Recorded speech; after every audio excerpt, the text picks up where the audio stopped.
We're going to start the Dare Mighty Things Together Summit 2025 and Business 1000.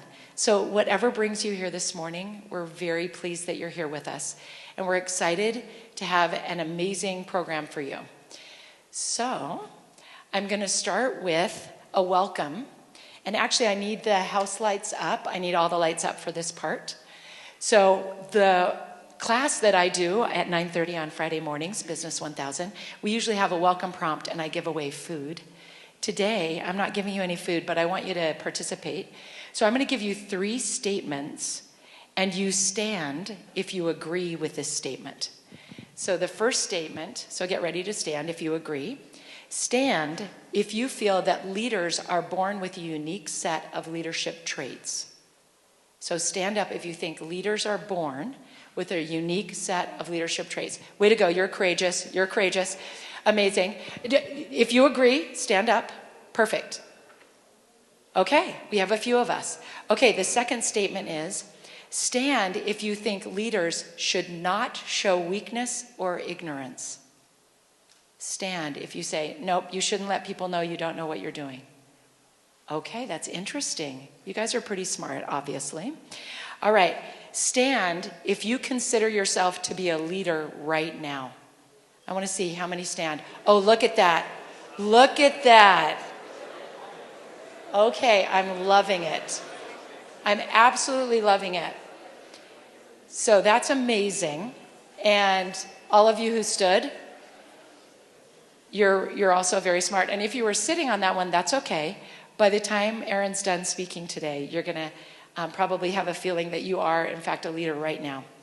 All right, I'm going to introduce an amazing speaker, and then she's going to give some remarks. We're going to have a student panel where we're going to answer some of your questions.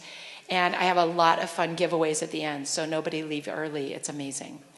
All right, so Erin Clark is the co-author of this amazing book called Leading Through. And we've got to hear about it as faculty and staff here at the Huntsman School.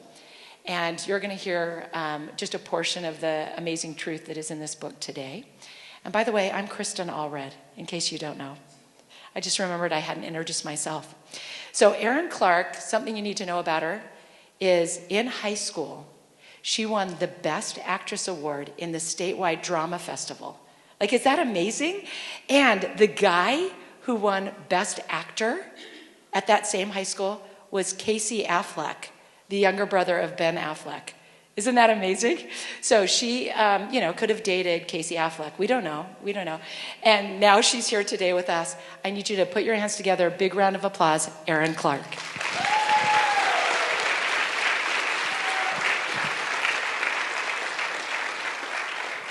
Thank you, Kristen. Depending on what you know about Casey Affleck, that's either impressive or not at all impressive. And I never would have dated him, by the way. And did not date him. I'm so honored, truly, to be here and to be invited to share some words and some thoughts, not just about this book that Kristen mentioned, but in particular about these 4 words that I'm so inspired by. When Kristen first reached out and invited me to participate today and shared this really powerful statement with me, I was inspired. And I don't know how long, if Kristen timed it, but I said yes pretty immediately, just based on this statement. But I want to kind of just start with a reflection and honor a little bit this moment that we're all in human history, which I think is pretty profound. I had the opportunity several months ago to speak at another summit. This one was a summit on reinvention. Reinvention across all sectors of society, not just in business, but in government and in other sectors as well. And one of the things that we kind of aligned on in this summit on reinvention was the idea that reinvention always starts with a moment of truth.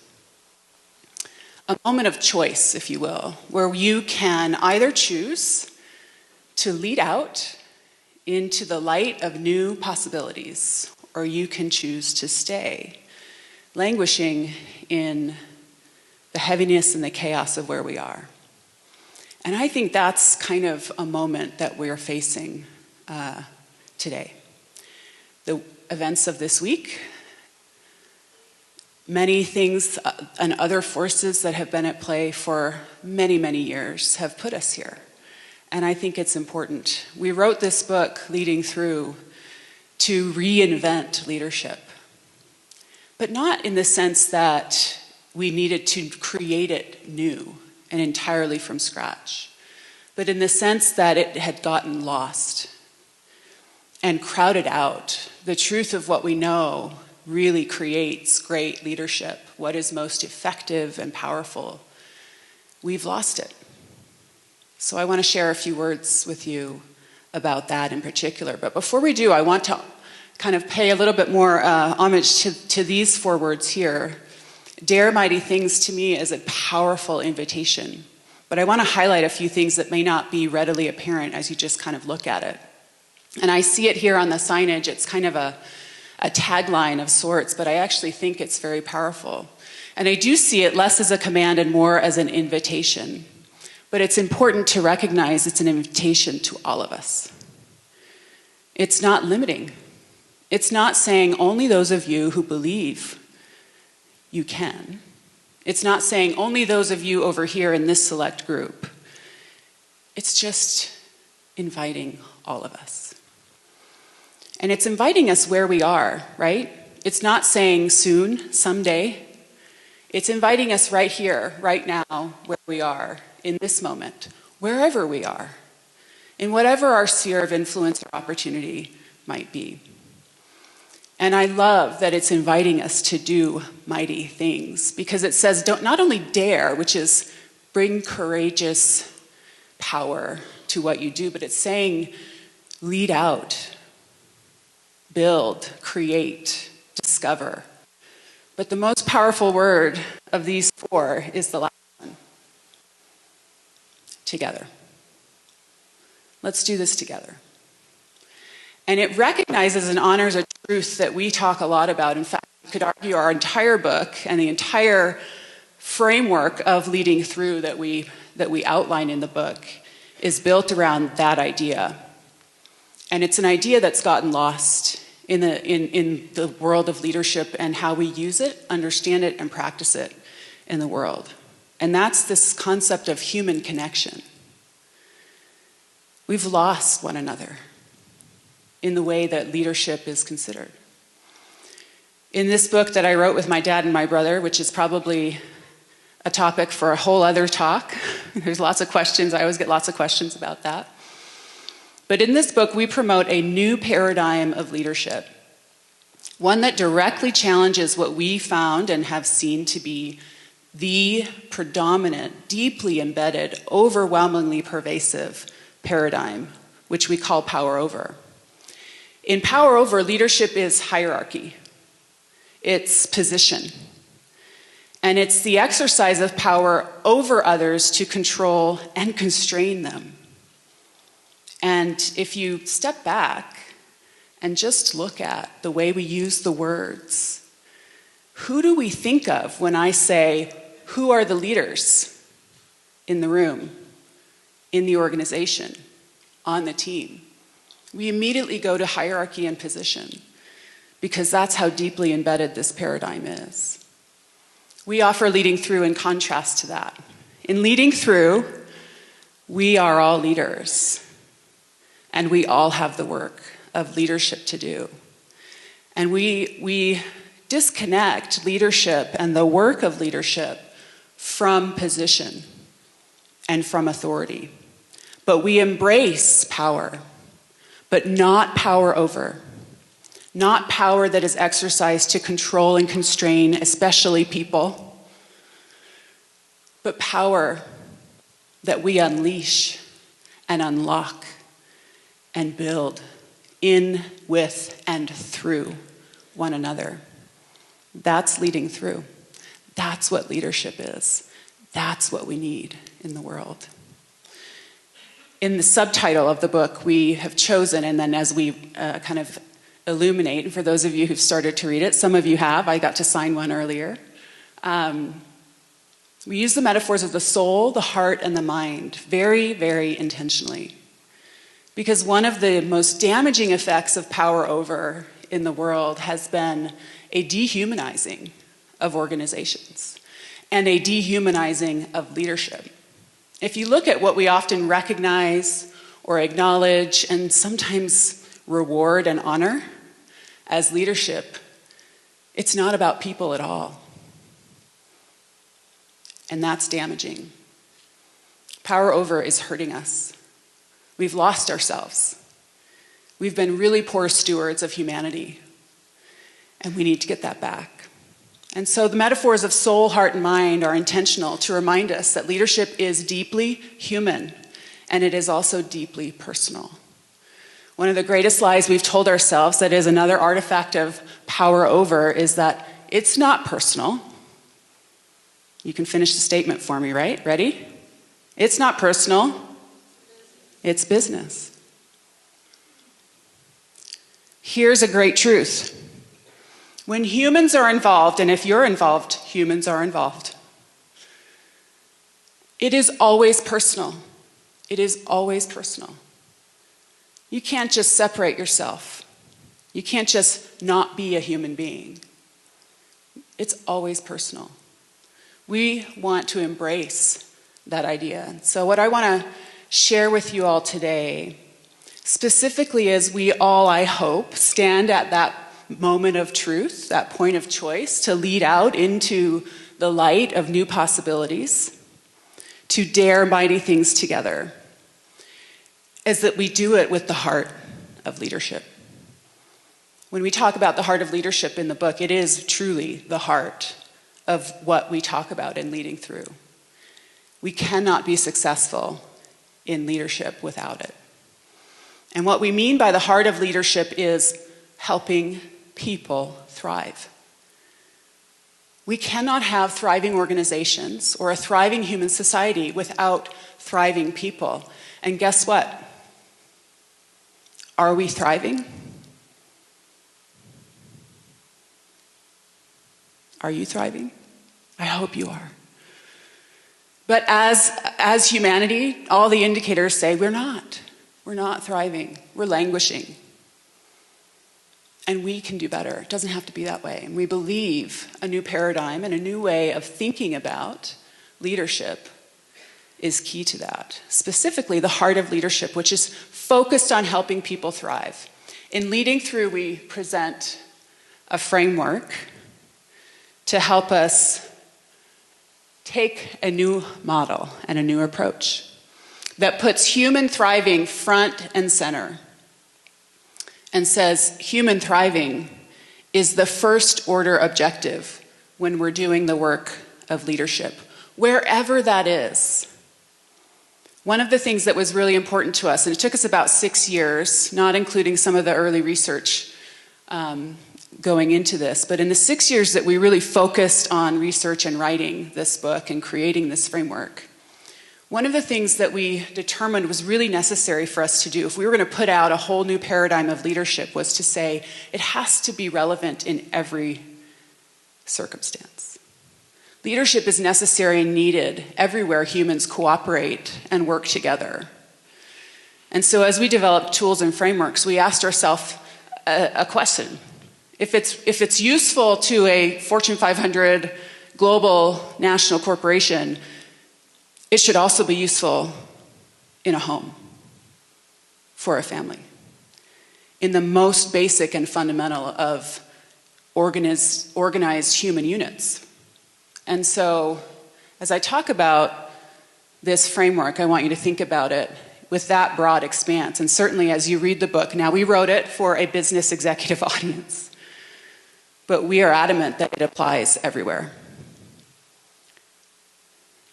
The framework that helps us kind of cut through the complexity and arrive on that side of complexity with some simplicity is called LIVE. And it's 4 parts. And it starts with love.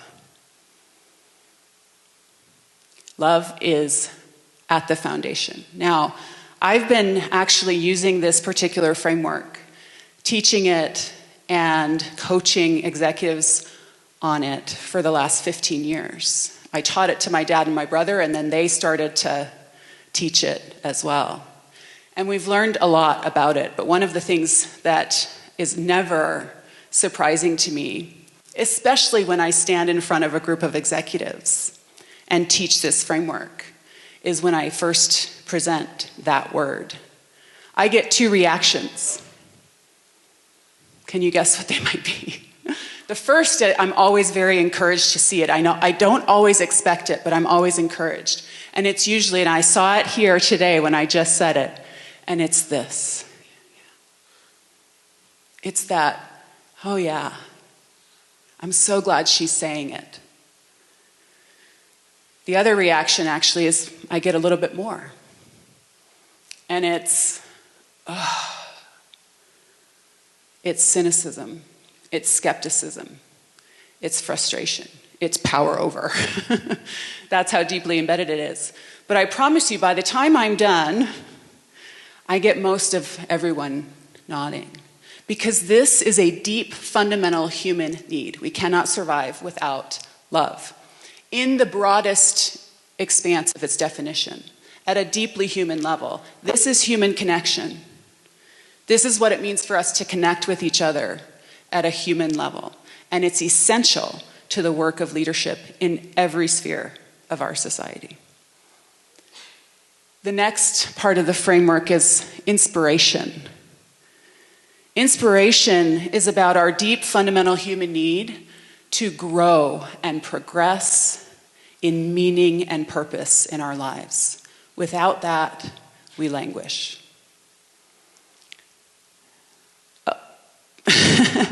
I'm just going to reveal it.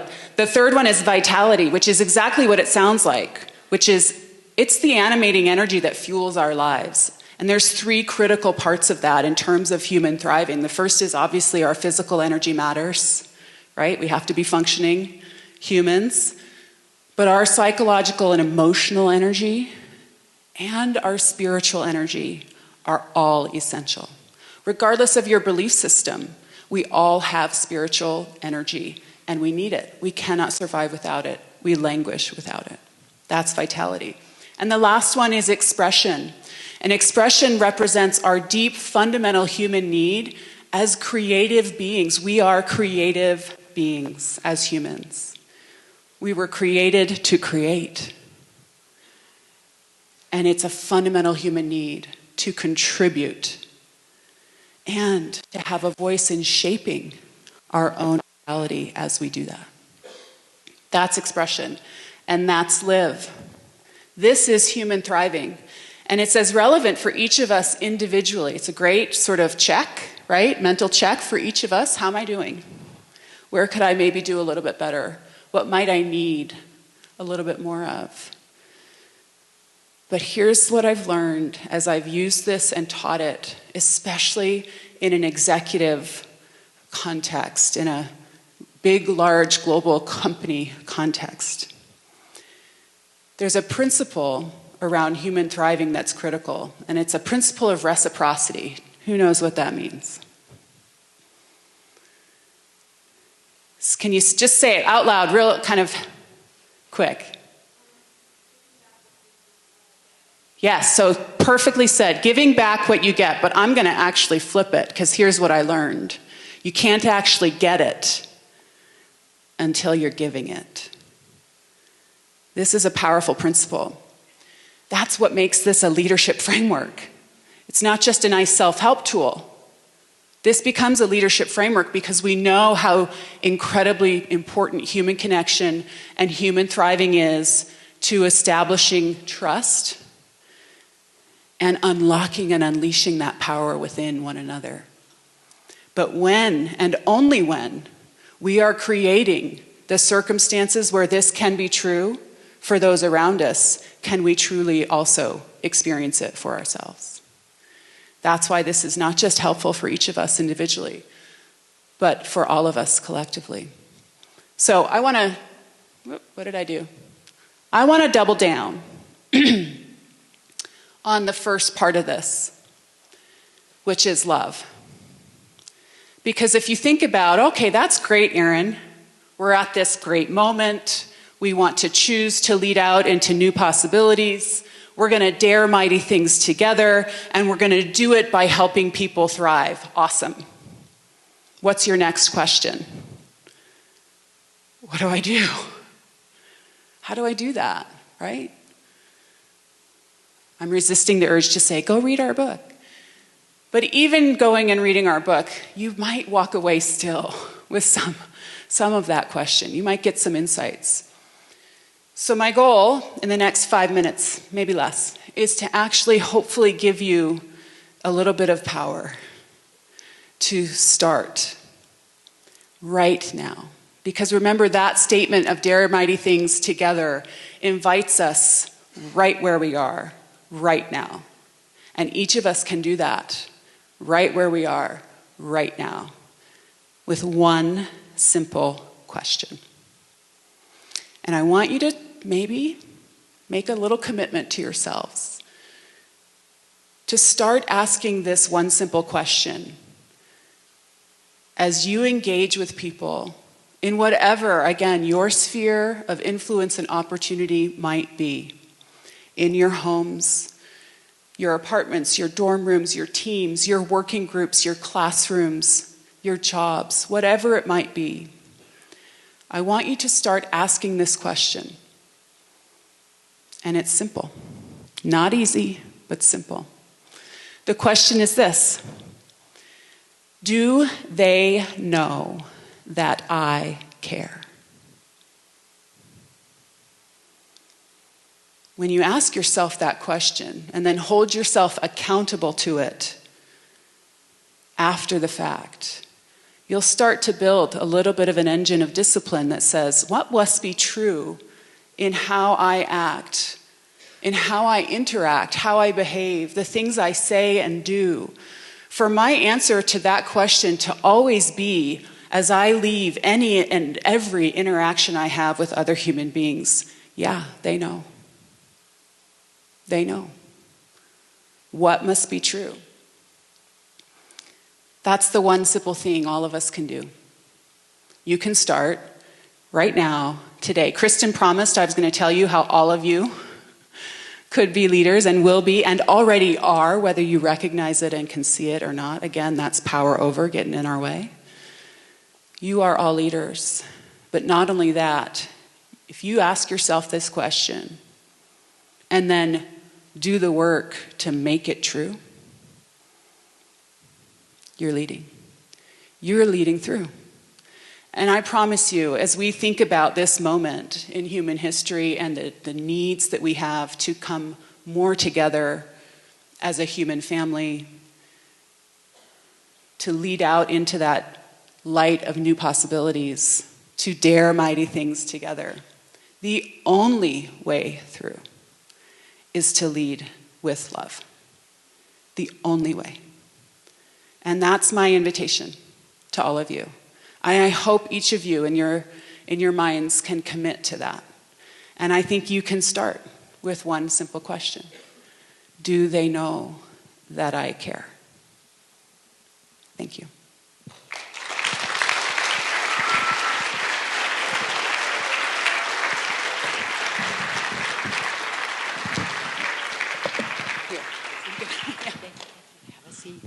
All right. Thank you so much, Erin, for those inspiring words. And now we have an incredible opportunity to listen to some of our student leaders, and they're going to be taking the panel with Erin to handle some questions. And we have JJ Watts, who's our business senator. Come on up, JJ. Connor Hobbs. Oh, big round of applause. Let's go, JJ. Amazing. We have Connor Hobbs, who's a Covey Fellow representing the Stephen R. Covey Leadership Center. Go, Connor. We have Riley Semideni. She's the president of the Huntsman Scholars. Big round of applause for Riley. And then we have Molly Staley, who's our Huntsman High vice president. And a big round of applause for Molly. Amazing. So all of you who are in Business 1000, your anticipate for today was to give us questions. And I read those questions, and they were amazing. Hats off to all of you right away for the questions and the curiosity that you have. So thank you for submitting such outstanding questions. You may hear your question today. I'm going to share them with the panel. And what's interesting is they were all good. I had to curate just a few because we don't have very much time. And in each of them, there's some sincerity and vulnerability, and that's why I like them so much. So we're going to listen to the answers that our panel has for these questions. And we're going to start with a question that I'd like JJ and Riley to answer. So we'll start with JJ and Riley.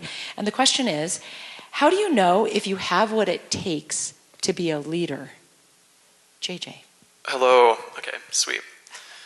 What a wonderful question. I think it begins with pondering where you're at. I really liked Erin's comment about daring mighty things and how you can dare mighty things where you're at, right? It doesn't matter where you're at, you have a specific sphere of influence, and it's important to reflect on that and see who you can affect. And so I think leadership begins with, should I hold up closer? You know what I'm going to do? I'm going to switch it out. Okay, we're going to switch it out. I think that's a little better. Wonderful. Okay, there we go. That sounds better. Much better. So I think it just begins in the small interactions you have with people. Are you treating people kind? Are you keeping your promises? Are you accomplishing the things you're setting out to do? I just think it begins with what can you accomplish now? Because we all can be leaders. I think about a time when recently I was running for business senator, this position, and I didn't know if I'd be able to do it, but I knew that I was passionate and committed to helping this community, and I gave it a go. And so far, it's been a great experience. And so, in summary, I think we all can be leaders, and it's just important to reflect where we're at now and what our qualities are now and how that can benefit your community. Pass this to Riley. Thanks. There's not a ton that I can add to that, but when I ask myself the question, do I have what it takes to be a leader? I think we first have to ask ourselves, what does it mean to be a leader, right? When can I identify, now I am a leader?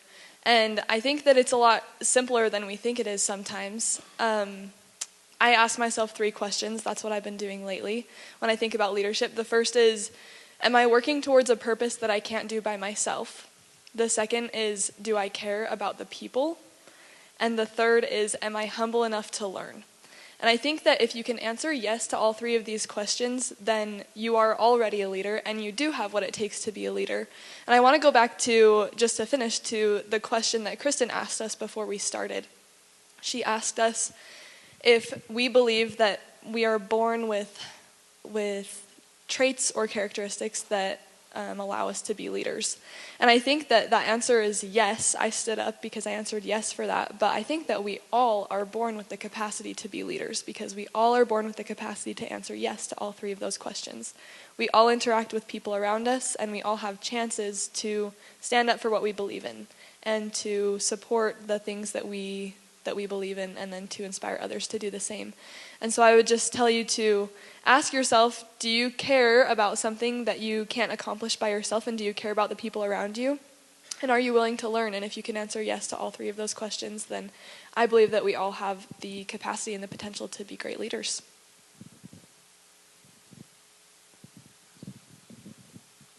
Okay, question number 2.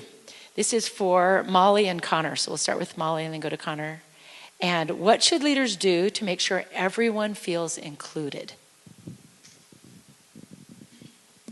Okay, lovely question. I think kind of back to what Erin was saying, that people feel included when they know that you care about them and that you do love them. And so I think that goes more than just like, how was your day? But like knowing what they're up against. You know, if they've had good things happen in your life, you celebrate that with them.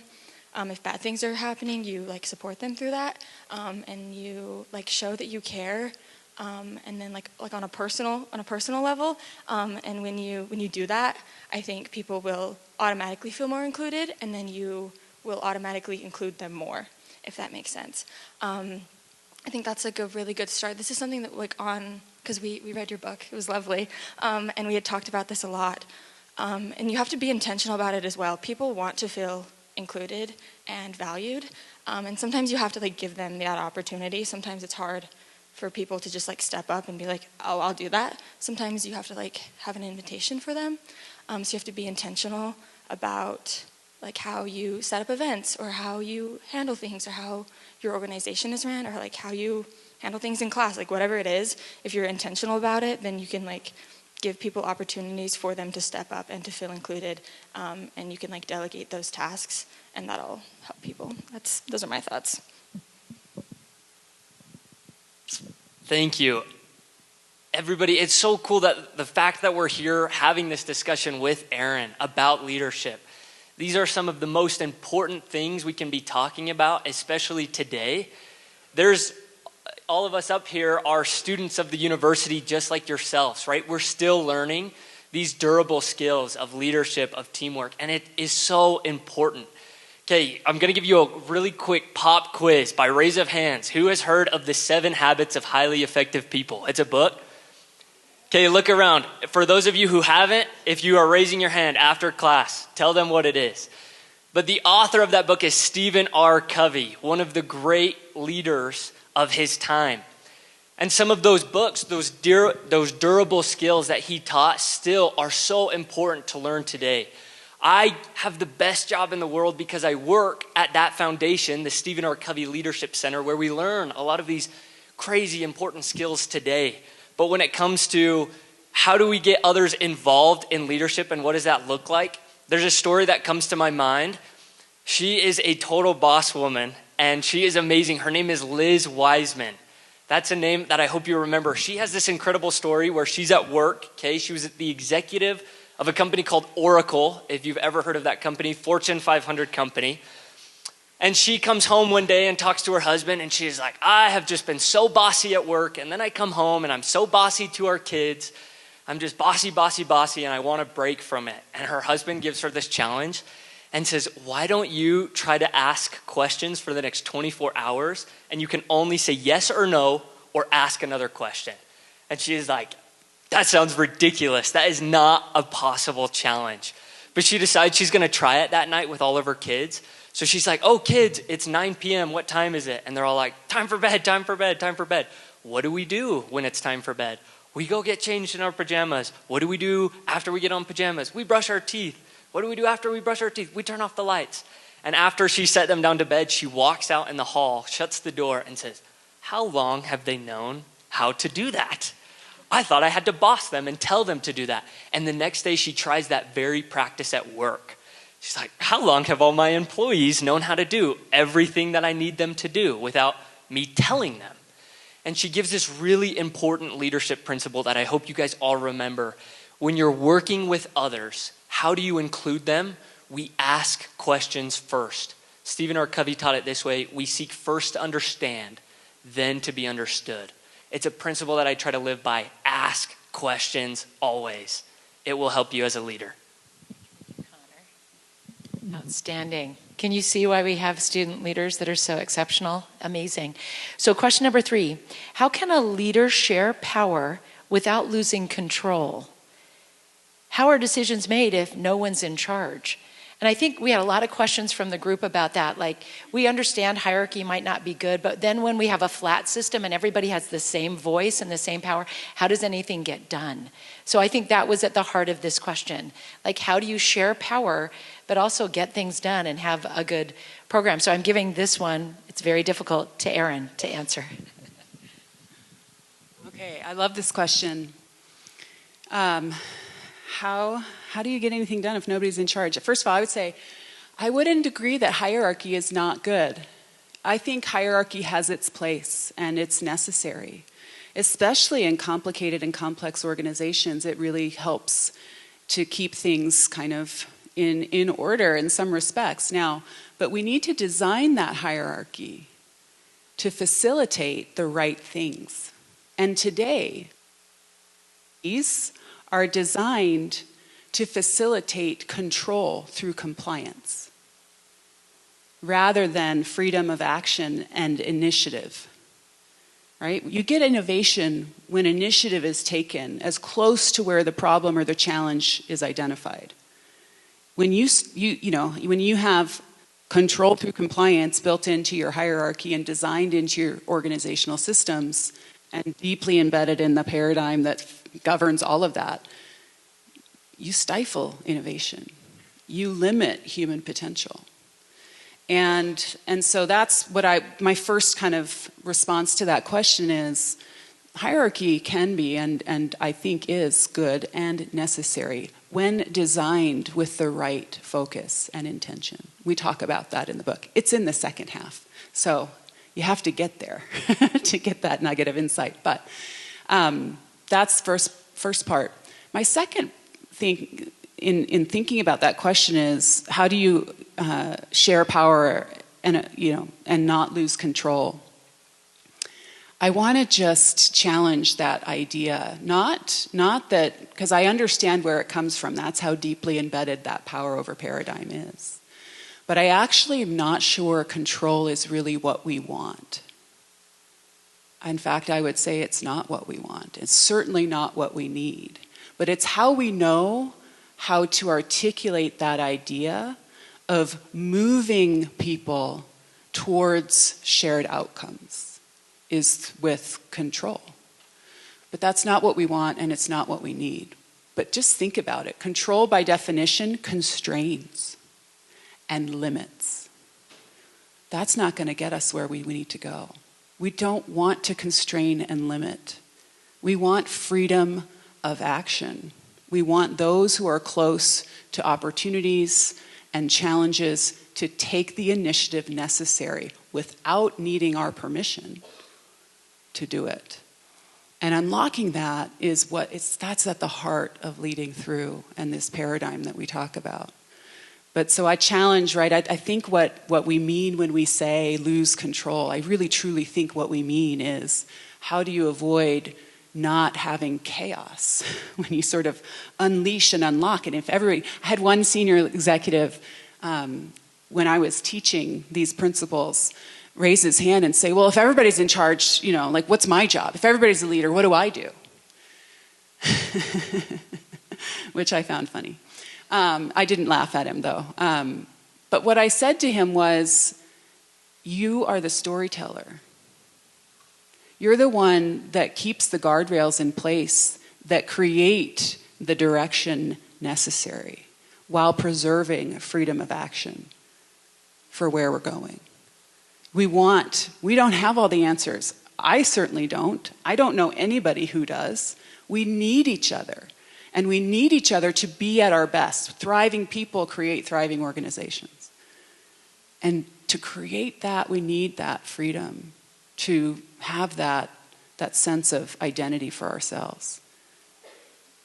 And so we'd have to tell the stories that create the guardrails, not because they're rule-based, because they're principle-based, that create unity and alignment, because we all know what good looks like for us. We all know where we're trying to go, because we're telling the stories about what it looks like and how we're doing it.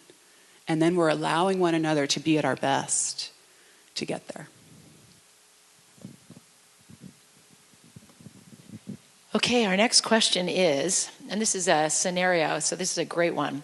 For one of my classes, I'm on a team that works collaboratively on projects. So if you're in the business school, this is what you do. Many of your classes require team projects. And this student said, but I found after the first assignment it difficult to contribute. I felt like my ideas were being dismissed. So somehow they were getting run over. How can I better advocate for myself and the quality of our work when my group mates' priority is to primarily just get the work done as fast as possible? So if you haven't had this experience yet, you will. And we're going to have Connor and Riley talk about this. That is the truth. Professor Allred said, if you haven't had this experience yet, you will. It will totally happen. I think every professor I've had in the Huntsman School of Business has given me some sort of task to do with a group at some point in the class. So it totally happens. My mind goes to a story of a man named Alan Stern. He was part of a team that worked in collaboration with NASA. And over the course of 26 years, they built a probe, like a satellite, that they launched past Pluto to get the first pictures on the dark side or the back side of Pluto. And this is a whole 26-year process, and he has a pretty cool speech where he says in the last 8 months of the process, 8 months before launch, he was not one of the executive directors, he wasn't one of the higher-ups. He had a few employees that he directly managed and worked with, but he just kept having this gut feeling of, what if something is wrong? What if something is wrong? What if something is wrong? Am I even in a position to change anything if it's wrong? And so he went to the directors and he pitched this idea. He said, hey, you should do a challenge over the next month, and you should offer anybody $100 if they find a problem in the math, if they find a problem with the engineering, with the mechanics department, anything. Just offer them $100 for every time they find a problem. And they ended up in the span of 30 days finding over 2,000 things that they needed to fix. A 26-year project, 8 months to launch, and they found over 2,000 problems. And so how in the world, Connor, does that make sense to a little micro project in one of our classes? I think a lot of times it gets really easy to just be okay when we see things happening in our group. Nah, they've got it, or oh, they can take care of it. They're not listening to me anyway. I think it goes back to seeking first to understand where they're at and saying, hey guys, where are we going wrong? What could we get docked on here? How can I participate more? Asking the right questions to think, where are the holes? Where are the 2,000 problems? I hope there's not 2,000 problems in your projects, by the way. You might have another problem if there's 2,000 things wrong with your group paper. But really that's the principle, right? Is we first ask questions and we see, where can I help? Where can I get involved? If they're not listening to you, you can find ways to ask questions and get them thinking about it, because then they can think, oh wow, maybe I do need their insight and their help. It's an easy way to get involved in a group project. I'll just bounce off of what Connor just said, and also off of Erin's last comment about the idea behind losing control while also acting as a leader. And like Connor said, if you haven't experienced this yet, you will. I experience it at least once every semester. And what I think is interesting about this problem, or this challenge, I guess I should say, is that it's different for every project, right? Because you're working with different people on every group project. And so you have to learn to be flexible with learning how other people learn. You need to kind of relearn a process of inspiring others with each project that you're working on. And of course, there will be students and peers that can get stressed out with group projects and they just want to get the work done as quick as possible. And I think that that's easy to slip into for all of us. But I like what Connor said about giving the group members that you're working with the power to take initiative themselves. And it can be hard to inspire purpose in others, but I would suggest as a tangible action that you can take, along with what Connor said of asking questions, I would say have a conversation with your group about what your end goal is. Because a lot of times that can get misconstrued or lost when you have this big project to finish. But in the end, the whole point of our education is to learn. And if we go into a group project stressed about getting the work done or stressed about getting this grade on it, then we can miss that opportunity to learn something new. So I would say to have a conversation with your group on a school project, but also it can be applied to everything in life as well, with the people you're interacting with at home and at work. If you can find a common purpose, because I believe that we all have common purposes in all that we're doing. And if we can find that common purpose, then it's a lot easier to delegate tasks and to reflect on how the project is going and to make plans to adjust moving forward. And all it takes is that one conversation of making sure that we're all moving in the same direction, that we all have the same purpose. And so making sure that you have that foundation of, I want to learn this and this and this from this project, or another person might say, well, I want to get a good grade in the class, and so that can also play into your purpose of making a successful project. And as long as you can have that foundation together, then it's a lot easier to have those conversations later on to fix the problems and to find those things that need to be shifted or fixed throughout the project.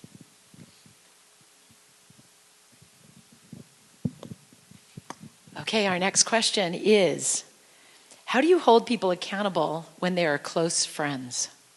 We know that leaders need to hold everyone accountable so the work gets done and all of that, but what if they're a close friend? So we're going to have JJ talk about this and then Molly.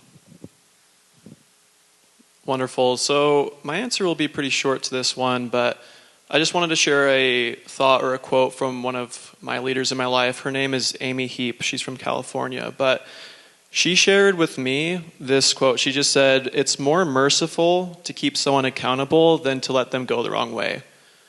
And I think that's true. I understand that when we're trying to keep people accountable or just help them out, it can be nerve-wracking because you might not want to correct them, or you might not want to embarrass them if you think you're going to embarrass them. But I truly believe that if we really care about our friends, our family, our team members, they're all individuals and people, and we want them to succeed, and we want them to be happy.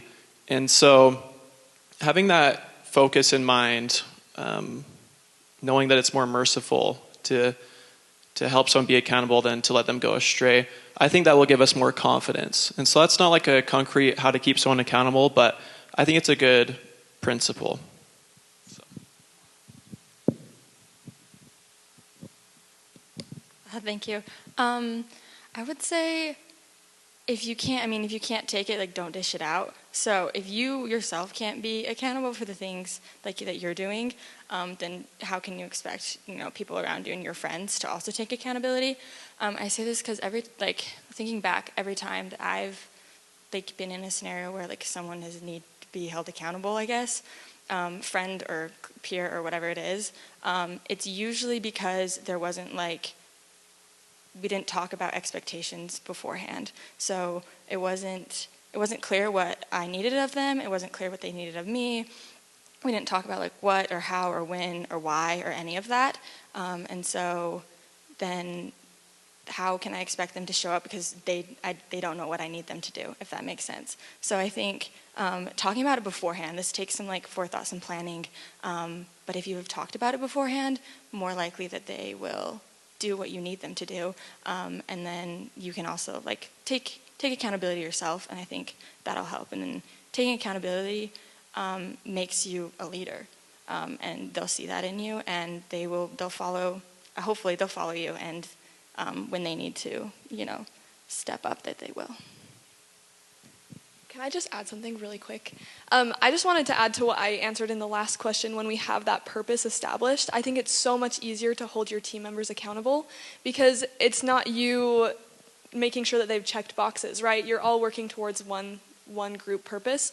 And so something that I like to do when I'm working with a group and I'm trying to hold people accountable to tasks that they agree to accomplish, it's always easier to ask if they need help than to check up if they've done what they were supposed to do, right? And so sometimes, especially, you have to make sure you have time for it, but what I like to do when I'm asking people if they've accomplished a certain task that they were previously assigned, I always ask, hey, were you able to get this done? If not, that's fine, but do you need help with it? Just because it's easy for it to get lost, right? But if it's something that actually needs to be accomplished and you're working towards it as a group, then ask if they need help accomplishing it, because it's easier to do that than to just kind of get on their case about it all the time. All right, I would like a big round of applause for this amazing panel.